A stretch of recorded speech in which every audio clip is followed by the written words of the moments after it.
now with the programme, and I'm delighted to welcome Fay and Kalsum Akhtar to give the next presentation.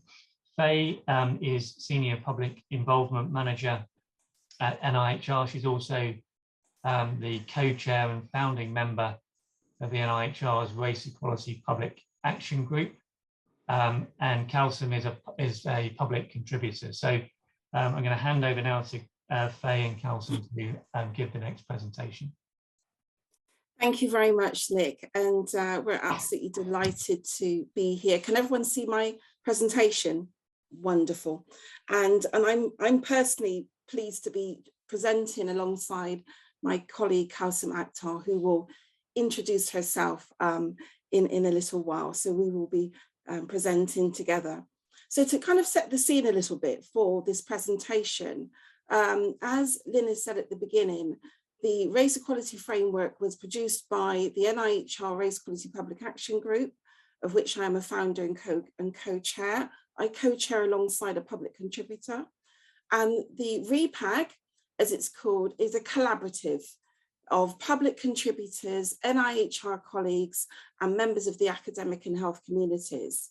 And it is the REPAG group that has co-produced the framework, and it subsequently went out to consultation in the summer of 2021. We held 3 community consultation events to help us refine the framework. And then it was tested by 16 research organizations. So it's been through a considerable level of refinement and due diligence and rigor.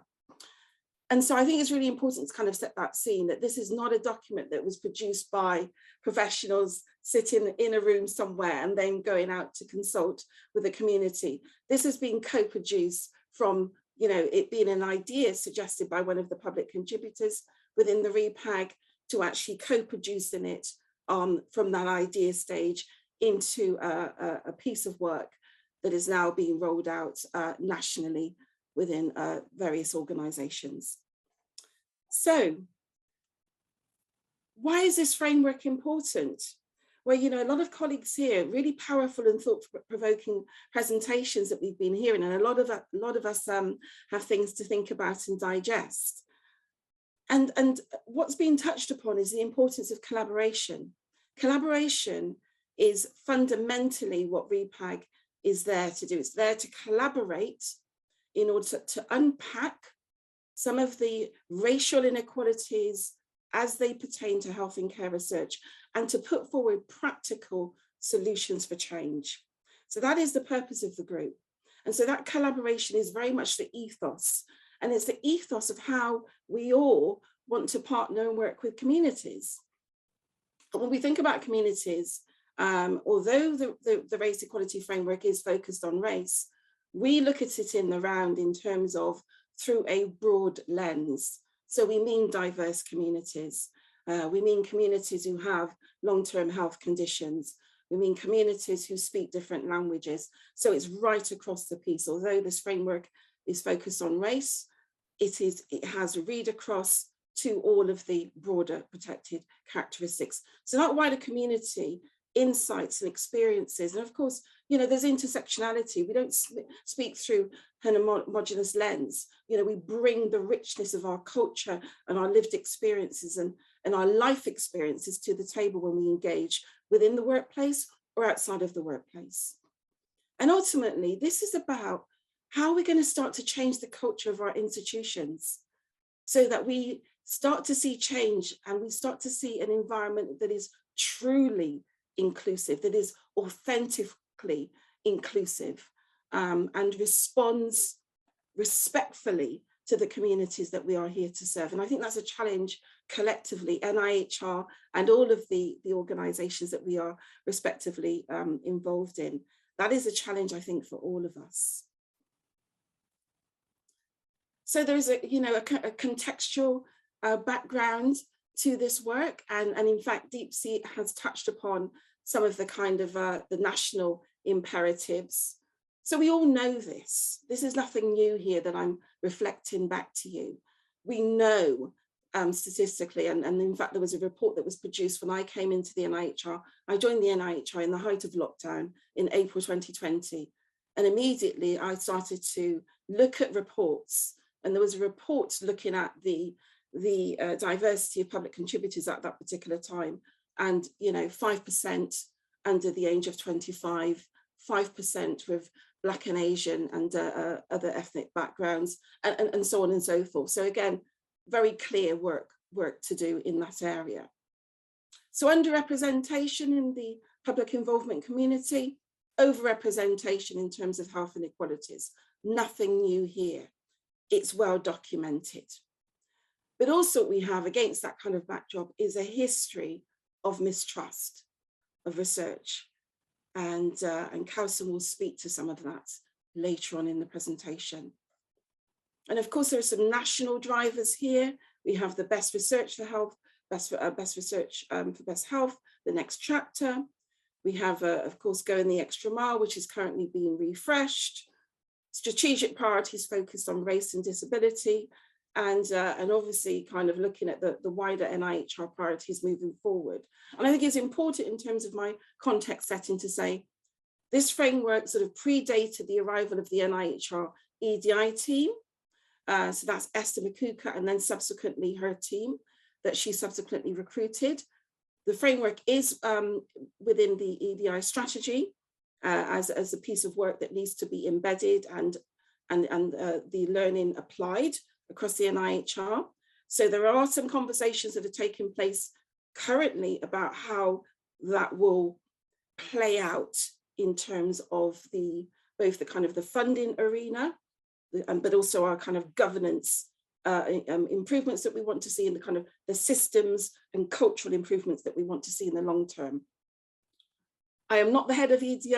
I do not work in the EDI team, so I can't speak to some of those other sort of strategic priorities, but obviously any questions that you want to kind of channel, please funnel those through to Esther Makuka and her team to answer that specifically.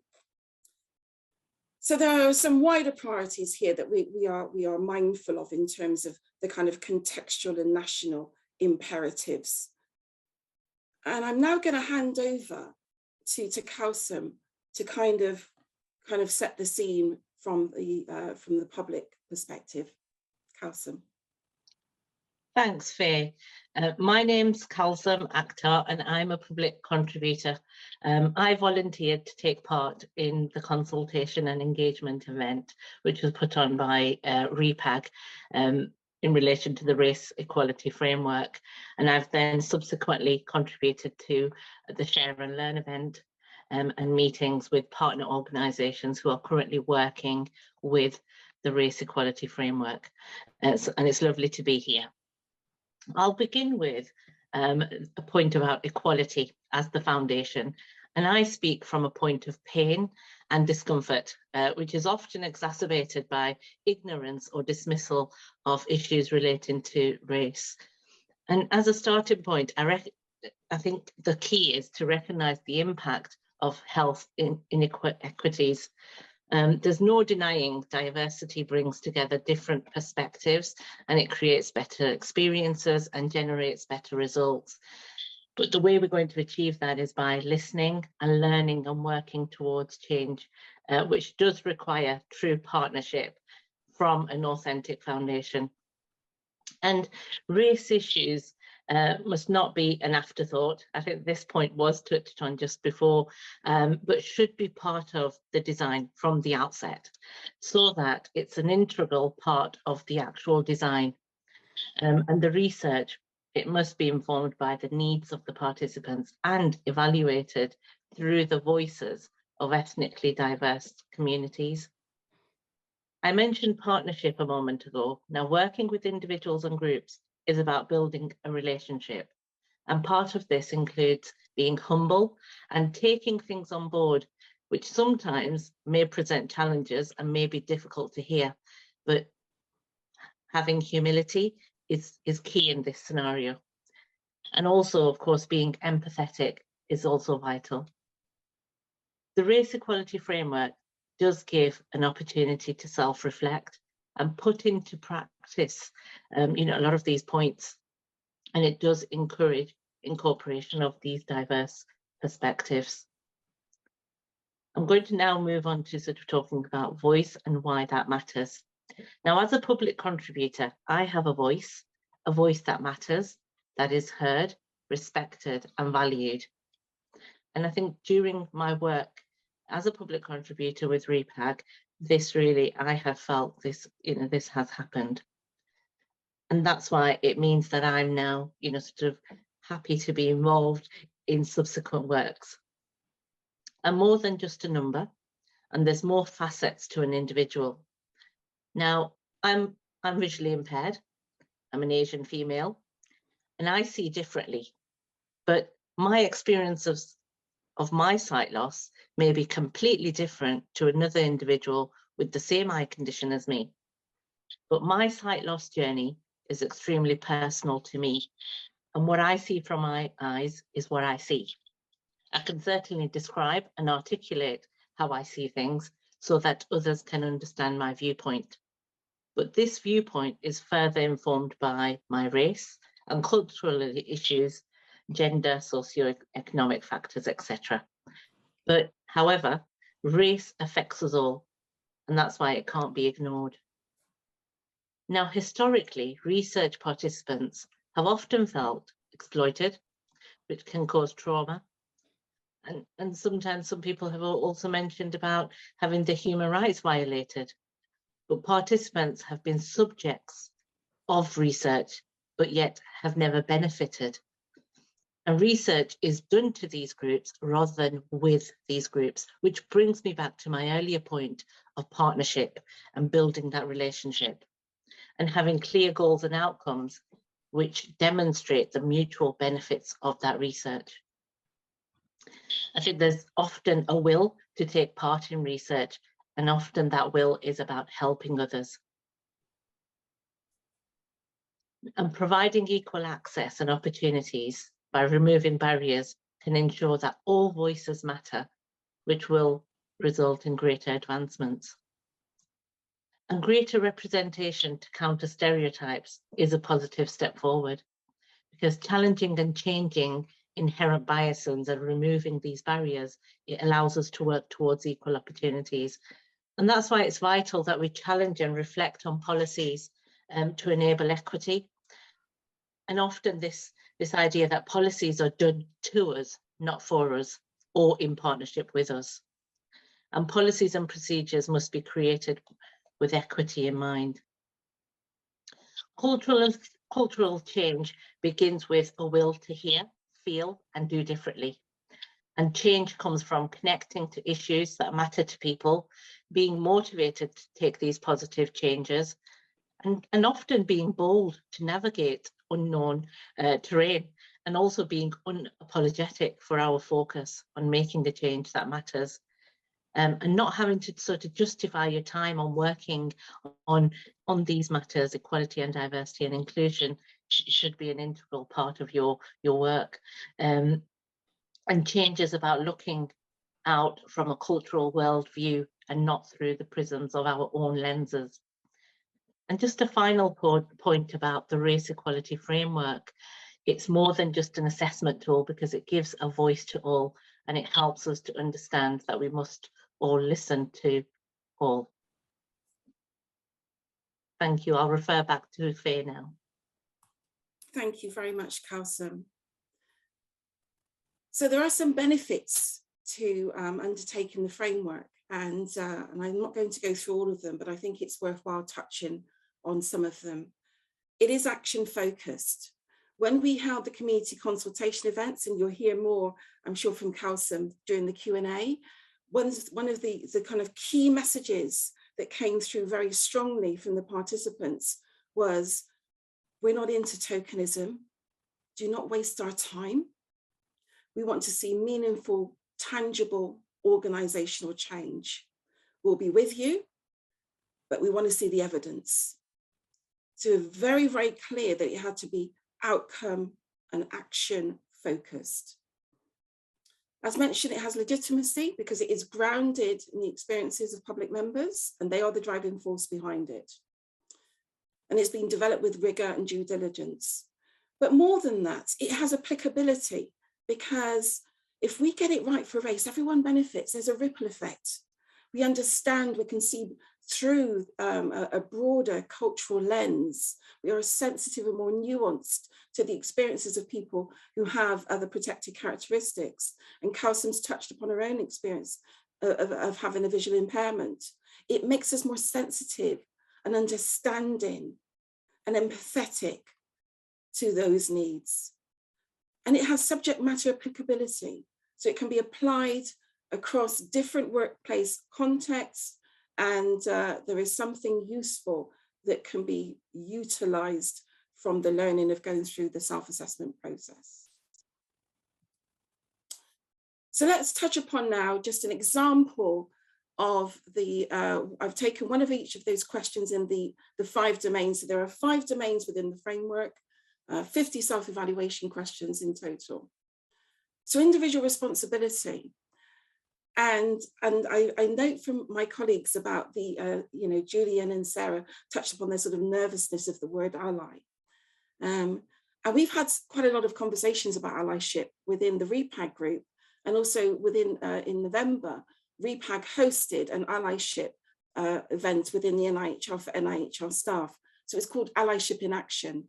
And that event really was to encourage our white, in particular white NIHR REPAG colleagues and academics to speak to their experiences of, one, being through the REPAG allyship training, race equality allyship training, but secondly about their own biases and having to challenge and do that introspective piece about what it means to be an authentic ally, and also how they demonstrate their allyship on a day-to-day basis. Really powerful discussions and conversations that took place. So when we talk about allyship, what do we mean by allyship? It means getting into the trenches with marginalized communities. So you are getting alongside people. You are empathetic. You are the voice in the room when they're not in the room. And when they are in the room speaking up, you reinforce their lived experiences. So their lived experiences are not minimized or dismissed or reframed to fit another narrative because people are uncomfortable. You speak up and out. You hold your peers to account. And from a leadership perspective, that's incredibly important, because you are the ones who are attending the leadership strategic away days. You are the ones who are having the conversations at executive team meetings. So be that voice in the room to hold your peers to account and to have the difficult and challenging conversations. And it's about being a positive force for cultural change, for the change that communities like and people from communities such as Kalsum expect us collectively to do better. We have to change. We have to evolve. We have to demonstrate learning. We have to evidence cultural change. So we have that responsibility and a duty of care. So when we speak about allyship, that's the place we're coming from. And to step into that role with authority, but to step into that role knowing that you're going to have to evolve and grow and be proactive in your learning and availing yourself of the resources that are available to you. So allyship is an incredibly important role. In terms of leadership, so, and Julian touched upon that kind of psychological safe space, and certainly that's what we are encouraging within the NIHR, is safe spaces to have the challenging conversations, such as allyship in leadership and allyship in action. So what are you doing to create those safe spaces, to have the really challenging conversations that get underneath the belly of what's really going on here? Because we can often skirt around and not say what needs to be said. And I'll give you a recent example. We have had a recent conversation within the NIHR just prior to the Christmas break, where we talked about the toxic environment externally around race and some of the conversations that are taking place and some of the events that have taken place politically. It's about getting underneath the belly and speaking to those experiences, but also speaking to the impact and speaking to your vision for change and what that looks like, and being able to articulate a vision for change. And when we talk about public partnerships, certainly what we hear, and Kalsum will testify to this, is don't come to us. Don't come to us when you need us. Take the time, and Deepsy very much articulated that in her presentation. Take the time to invest in that relationship. Take the time to build the trust. Take the time to hear differently, and then take the time to do differently. So it's a relationship that needs to happen. And that requires us to put the mirror up to ourselves. And it isn't pretty when we do that. It's uncomfortable, but it needs to happen. And it needs to be an ongoing dialogue that takes place. And when we're recruiting, we need to think far and wide about who we're recruiting. Is it just for professional patients that have been regurgitated across our organizations? Are we really speaking to the people we often don't hear from, such as people from the Irish, Gypsy and Traveller community, such as young Black men? So who's in the room with you when you're having these conversations about clinical trials, about research grant applications? Who's really in the room with you? And we need to think about our organizational culture and systems and processes, very basic level application forms. Are they a turn-off to potential public contributors who have such richness to offer, that may look at some of our application processes and think, I can't cope with this. It's just too much. So how are we creating spaces for those individuals to engage? And how fluid and flexible and agile are we about being able to respond differently to the needs of diverse communities? So we've got a lot to think about, a lot to consider, and that's collectively. I include myself in that. It's ongoing. So applying the self-assessment questions, some case studies there about how some of our partner organizations have utilized it. And I think, again, that just shows, regardless of the context, you could be a local authority or a charity or a global pharma company or a university or an NHS trust. The self-assessment questions can be utilized very well to support your organizational context. So support the delivery of training sessions, surveys, designing your research projects, looking at and assessing and reviewing and improving your governance processes when you're thinking about recruitment and recruiting from diverse communities. And of course, importantly, to assess your racial competence. So how far are we in terms of being able to have the conversations about race in a non-defensive manner?